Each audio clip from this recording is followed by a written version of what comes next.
I'm probably going to get in trouble for this, or something. It's fine. This is our SSA paper, Social Security, I guess it's called administration or whatever it is nowadays. It used to be SSI or whatever it was. Anywho's, so I'm filling out the paperwork, and a lot of it is about injuries, right? So, the part that I'm talking about that they're probably not going to like is the question, and after I read this, I'm going to explain all of it so that way at least y'all have an understanding of what's going on, all that as well, with the questions and how I answered them. And that way you get to know us and my little man a little more. But, all right, so the question that I'm talking about mainly right now is, what were you able to do before your illness, injuries, or conditions that you can't do now? So I put always injured, was mostly non-injured, but once so around the age of 2 years old. And the reason why I did that is because, to be technical, he was near 3 years old, or could have been 3.5, because I know we delayed, well, I delayed it because I kept saying, Mom, something don't feel right. She felt it too. But after a while, she was like, Jennifer, we have to do the right thing. Well, we were taught that the right thing was to go get the jab. So, a little bit again about our backstory if you didn't get to read it, or if you're new to our videos and channels and this, that, and the other, or social medias, I just wanted to kind of clarify that. Basically, I grew up, my families, both sides of my families, as well as my Michael's father, was in the military. So his father was in the Air Force. My grandpa was in the Air Force. My other grandpa was in the Navy. And there was some other ones and things like that. I'm just trying to keep this video short because he's trying to grab the phone too. Hold on, mate. And so we come from that. We come from Christianity. My dad's side Baptist. Mom's side was Catholic. And so, we have the backgrounds of a traditional, what you would say, American family, right? So you just basically obeyed and did as you're told and this, that, and the other. And so that's basically what we had done. I mean, we still probably question things. And, like how I'm saying, that I delayed his stuff was because of my intuition. And my mom's intuition was feeling it too. And so, like I said, I still got to go further in depth about all of this, and that'll be on my Patreon channel. So we're just going to go ahead and get back to what we were doing. So basically, well, I might be a little distracted because, like I said, he keeps grabbing at the phone right now. And so basically what ended up happening, like I said, is we did I'm doing my little air quotes right thing. And, delayed, like I said, the stuff. And so it ended up, like I said, on Patreon.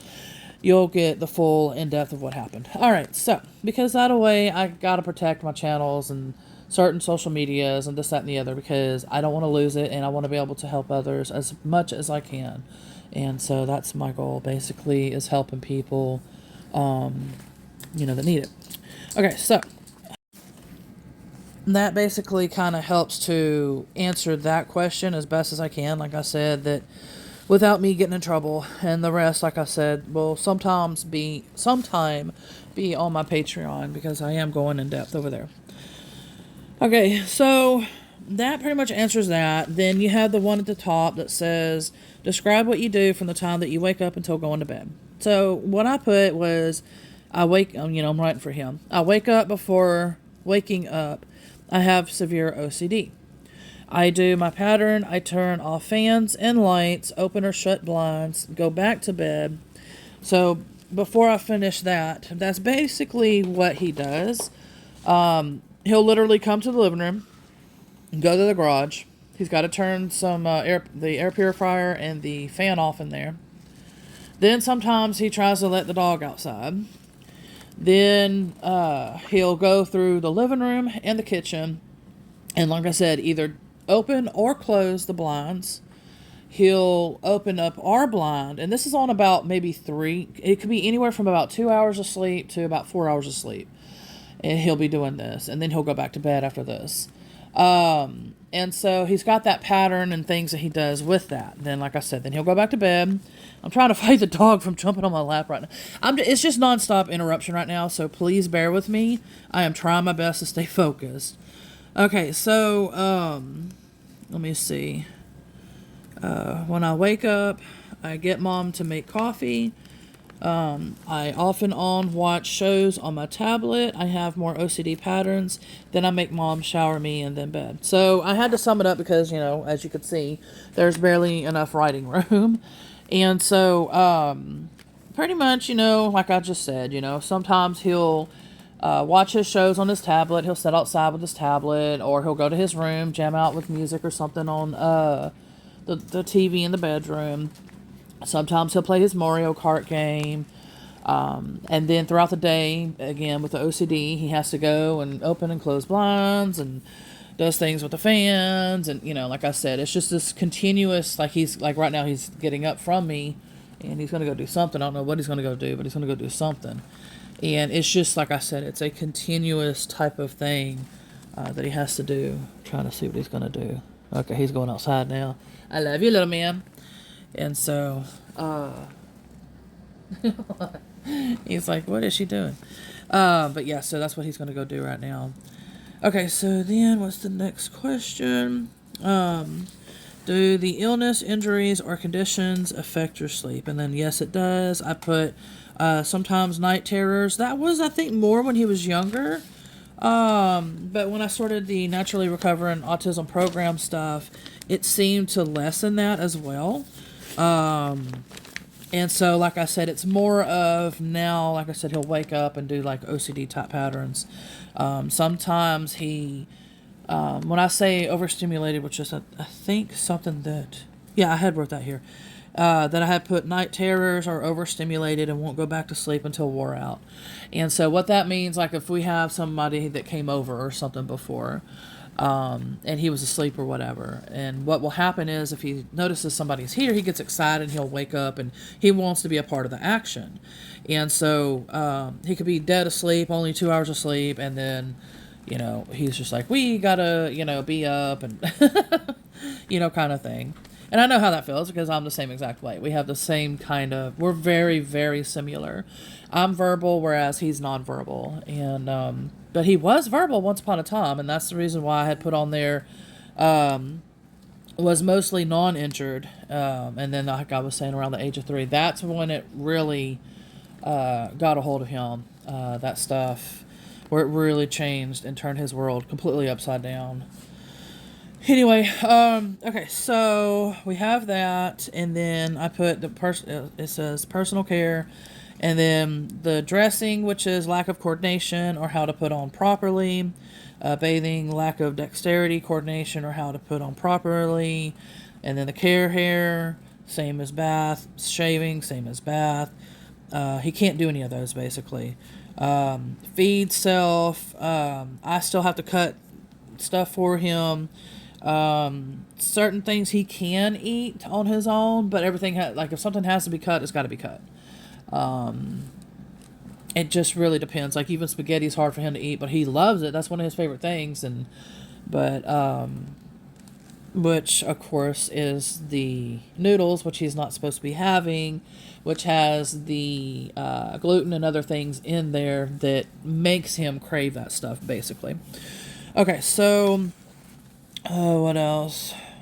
Use the toilet. Like I said, he can't, he uses it, but in other words, I have to come behind and I have to bathe him because he doesn't understand that you can't, the wiping thing. I don't want to get too technical because I just don't want to gross people out because some people get grossed. So I'm trying to be as careful and mindful as I can. Okay. Let's see, he was in special needs classes and graduated special needs. So I'm trying to get them to understand because they're constantly like, you need to see one of our doctors. Okay, why? Because all you got to do is look at our social media. You can talk to his teachers. There's other methods that you can do besides having to try to get me to go on a very unsafe road trip that I cannot do safely with him. So I'm trying to get them to understand that. Like, if the doctors need to just at least see him, not talking or whatever, get on the call with me. Let's do video call, It's unnecessary to make me, like I said, risk our lives just for somebody to just look at him and say, oh yeah, he can't talk and he can't do this, that, and the other. Okay. I mean, like seriously though. They can do the same exact thing with me on call, video call, so they can see him. Or like I said, talk to his past teachers, talk to the school, talk to or just watch our videos. There's a lot of options. But anyway, that's where we're at right now with this. I wanted to update y'all on that because like I said, I am trying to get help. The food stamps is not enough at all. That they're given. So I've got a lot of work that I'm trying to work on with this, and I'm hoping to get this done in time. I don't know if I'll get it done in time because we might literally run out of money, and that's why I'm constantly trying to say, hey, not only do I need to afford the program and everything, because we do, because I want to continue this, I want to give others hope and everything as well. It's just we're not going to be able to make it if I run out of money and we're stuck with what are we going to eat, how are we going to pay bills, how are we going to keep the electricity on, how are we going to this, that, and the other if I'm not getting the help. And this type of help takes months and stuff to get. And so I am pinching as best as I can every penny. And like I said, we need help. That's just all there is to it. We just need the help. I'm unfortunately in that situation, and I have been trying to file for disability because people will be like, well, why haven't you tried? I have tried for years and years and years and years, and nobody has told me that I need to, which that's what I'm going to be calling again this week, trying to get a hold of somebody for this. I think it's called Provider's Pay. I thought it was, what was it called? Caregiver pay or something like that, but it's not that. It should be called Provider's Pay in Texas. So I am trying my best. I'm worried about the animals. I'm hoping they'll be able to continue to eat. And because food stamps don't cover that. And so I don't know I know that, the wildlife that I'm trying to feed as well, like the raccoons, possums, squirrels, birds, I don't think they're going to be able to get any food or anything, until,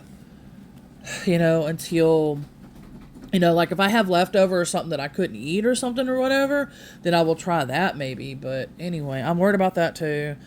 I'm just, there's too much going on right now, but I'm trying to stay as positive as I can and trying to, do the best that I can. So anyways, please share any videos of mine, any posts of mine. Share it with who you think that it could help with. I want to help as many as I can. And, like including this video and everything. Yeah, this is personal, but, I wanted to be able to share this, that it literally is a injury. And this was not caused by me. This was not caused by genes. This was not caused by other factors, but specifically one. And that's what we're trying to fight to get people to understand finally is that, hey, look, we have been trying to warn everybody, voice our opinions and this, that, and the other. Nobody's listening. And so, but unfortunately, Alexis Lorenz, I think is her name, Lorenz, her injury is part of the start, including several others, and including like ourselves and everything. We're hoping to be able to voice what we were supposed to be voicing and help others as we are supposed to be doing. So we are the caregivers. We are the ones that care. We really do. And I know that people are told other things. Like I said, we did the right thing too. I grew up with the military family, grew up with the Christianity, blah, blah, blah, blah, blah. Did it all. Did the right thing. Have the moral compass, blah, blah, blah. And this is morals. This is ethics and everything else that it is. And like I said, the truth and everything is going to be on my Patreon. I can only say so much. But anyway, let's pray that I can continue to help spread awareness, to help others that really need this, to help before they get injured. And if not, if somebody, messes my socials and everything up and is taken down, that's going to be on them. And they're going to have to live with that for the rest of their life. So if you're, trigger happy at pushing buttons and causing harm to others, then remember what your actions that you do is going to harm others and yourself. So just saying how, thing is in life. And so anyway, much love, everybody. Please share. Like I said, share with who you think that this will help.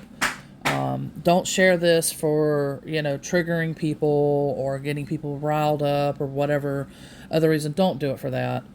If you know somebody is triggered by this, please do not share this. Only share with caregivers, doctors, nurses, or who needs this type of information.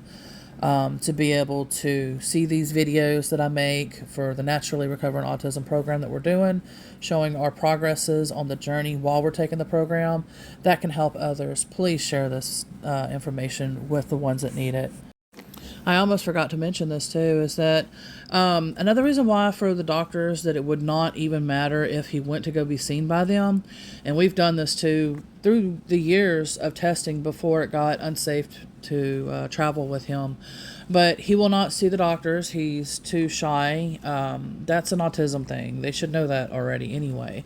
If anybody does come here, what he'll do is he'll hide behind a cracked door and he'll observe and watch people.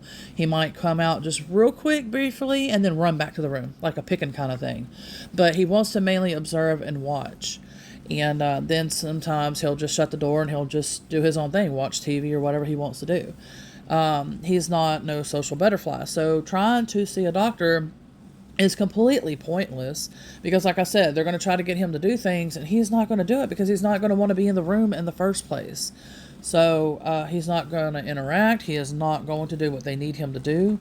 Like I said, we've already been through this several times already with doctors in the past before it got unsafe to travel with him. So I'm going to have to try to remember to explain it to them like that as well, because I know they're going to be persistent about going to see their doctors.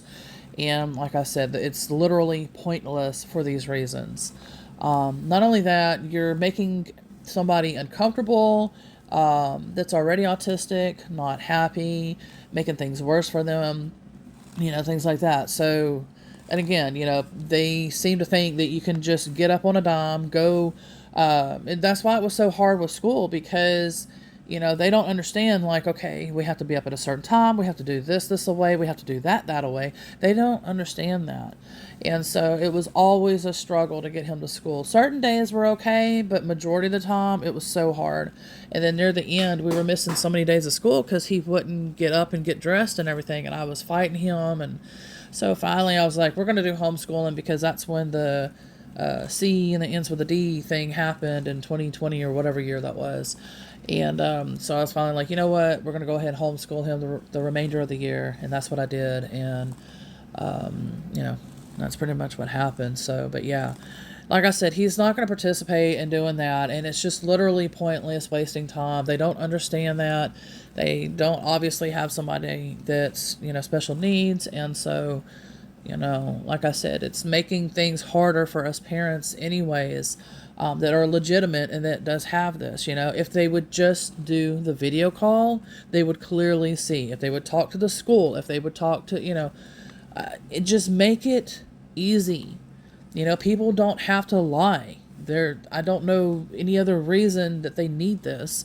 But like I said, trying to get him to do things that he can't do is pointless as well. So anyway, I just wanted to mention that as well too. The reasons to why, and for people to start understanding, especially doctors and stuff. Y'all need to really start working with us, parents, because you don't have no idea what it's like unless you are actually raising one yourself. And when you do, you actually have a little bit of compassion and everything. And again, each kid, adult, teen with special needs is different. None is the same. All right, so that'll be it for now as far as this goes. There's going to be plenty more videos coming. It's just taking me a little time sometimes to create some, and other times is quicker. But anyways, it's just there's too much on my plate to be doing, and I'm trying to accomplish 1,000, a million things at once, which is not feasible. So anyways, but yes, I am working on, like I said, trying to get the income, hopefully steady income at all to even come in. And then we'll go from there. So therefore, hopefully just the donations ends up being for, the, to help me afford to feed the animals, my wildlife animals, as well as the program, the Naturally Recovering Autism program. Thank you so much for watching. And please share everything. Like, I seriously, my stuff is shareable. It's not one of those things where you need to ask yourself if you need to share it. Please share it. Please comment, like, do anything that you can to help, like I said, reach to the ones that needs this the most. All I care about is helping others. I do not care about having no award on my wall or whatever for YouTube or whatever other accomplishments that people get on social media. I don't care about any of that. I just want to help others that need this help. Much love, everybody. Bye for now. See you soon.